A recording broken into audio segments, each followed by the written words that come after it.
Hayan, good morning mga ka-venture. So, ang aga natin sa grocery kasi bibili tayo ng kape. Alam niyo mga ka-ventures, Happy New Year nga pala sa lahat, no? So, wala akong kape. Nag-New Year na wala akong kape. Diyos ko. Kaya mga ka-ventures, dito tayo ngayon. Bibili tayo ng kape.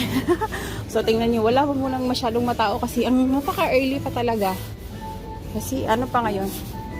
Umagang umaga pa. So, nasan yung kape dito? O, diba? Nawawala na ako. Ayan.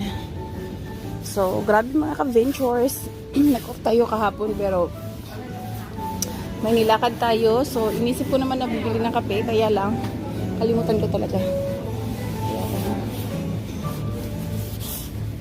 So, ito yung paboritong kape. So, ang daming variety dito mga ka-ventures. Pero, ito yung paborito ko. Yung Old Town. So, ito yung kukunin natin kasi ito yung less sugar. So, may kape na tayo mga ka-ventures. So, mamaya magkape na tayo kasi gusto ko talagang uminom ng kape. Ayan. Ayan, good morning. So, punta na tayo sa ating sa counter para magbayad. So, again, good morning and blessed Friday. And again, Happy New Year sa lahat. So, going to cashier. Kape.